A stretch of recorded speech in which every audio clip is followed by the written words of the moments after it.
बिल्कुल जी, इस वक्त जिस जगह पर मैं मौजूद हूँ मेरे पीछे आपको साहिल नजर आ रहा होगा। ये कोई कराची का समंदर नहीं है और ना ही मैं कराची में इस वक्त मौजूद हूँ। मैं मौजूद हूँ बाकू के साहिल समंदर कैस्पियन सी पर, और ये नज़ारा जो है वो आप देख सकते हैं कि इतना खूबसूरत है। लहरों का शोर है, शोर मचाती है लहरें जो है वो बहुत ही खूबसूरत लगती हैं, और कान भी जो है वो बड़ा सुकून महसूस करते हैं इनका शोर सुनकर। इसके अलावा ठंडी ठंडी हवा है, और तो सर्दियाँ हैं लेकिन उसके बावजूद साहिल किनारे आकर शहरी जो है वो फिर भी यहाँ पर धूप में भी बैठे हैं और इसके अलावा ठंडी ठंडी हवा को एंजॉय भी कर रहे हैं। इसके अलावा यहाँ पर साहिल समंदर पर मुख्तलिफ रेस्टोरेंट, होटल्स भी बनाए गए हैं, मॉल्स भी बनाए गए हैं।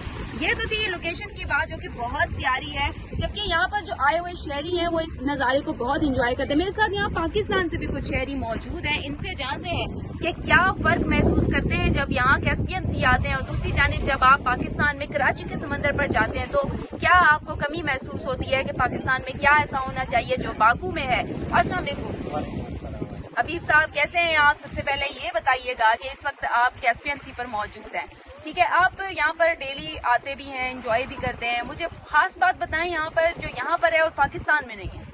लेकिन सबसे बड़ी बात तो ये है कि यहाँ पे सफाई बहुत है, यहाँ पे नेचुरल ब्यूटी है, यहाँ पे साफ सुथरा माहौल है, लोग सफाई रखते हैं, यहाँ पे लोगों का बड़ा ख्याल होता है कि लोग सफाई रखें। तो सबसे बड़ी बात यह है कि ये साफ़ सुथरा पानी है। अगर हमारे पाकिस्तान में होता तो हमें बड़ा दुख भी होता है कि पाकिस्तान में अगर होता तो यहाँ पे काफ़ी गंदगी होती।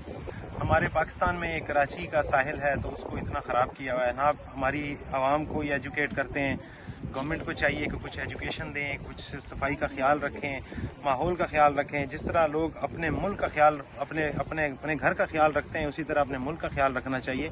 तो यहाँ पे हमें बड़ा दुख होता है, यहाँ आते हैं बड़ा अच्छा फील करते हैं, साफ़ सुथरा माहौल है, नेचुरल ब्यूटी है।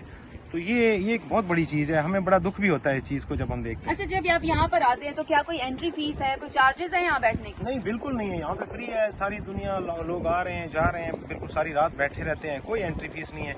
अगर पाकिस्तान में होता तो शायद इस जगह पे भी एंट्री फीस उन्होंने लगाई होती। बिल्कुल ऐसा ही है। अच्छा, टाइमिंग क्या है? क्योंकि अक्सर औकात ये जो पानी वाली जगह है, क्या इनकी टाइमिंग होती है? शाम को क्लोज हो जाता है, लोगों की एंट्री बंद हो जाती है। यहाँ पर क्या होता है? नहीं, कोई टाइमिंग नहीं, यहाँ पे 24 आवर, कोई सिक्योरिटी का कोई इशू नहीं है, कुछ भी नहीं है। जो मर्जी लोग खवातीन आती हैं, अकेले खवातीन आती हैं, बैठी रहती हैं, सारी रात यहाँ पे बैठे रहते हैं, लोग इंजॉय करते हैं। म्यूजिक होता है यहाँ पे, बहुत लोग इंजॉय करने आते हैं। तो कोई टाइमिंग का कोई पता नहीं है, 24 आवर। बहुत शुक्रिया जी। ये है पाकिस्तान से हबीब साहब जो कि हमें बता रहे थे कि कैस्पियन सी और कराची के समंदर का फर्क भी इन्होंने बताया कि वो पाकिस्तान में जब जाते हैं तो इस चीज़ को बड़ा फील करते हैं कि वहाँ पर भी इसी तरह सफाई का निज़ाम होना चाहिए। इस वक्त मैं यहाँ पर मौजूद हूँ, मुझे किसी किस्म की कोई स्मेल नहीं आ रही क्योंकि इस पानी को बड़ा साफ रखा गया है। कोई गंदगी, कोई रैपर, खाने पीने की कोई चीज़ें यहाँ पर नजर नहीं आ रही। ऑल्दो यहाँ पर है खाने पीने के छोटे छोटे हट्स तो हैं, लेकिन शहरियों ने यहाँ पर सफाई का खास ख्याल रखा हुआ है। डस्टबिन यहाँ पर जगह जगह मौजूद है कि अगर कोई खाना पीना चाहता भी है तो वो रैपर जो है वो डस्टबिन में डाल देता है।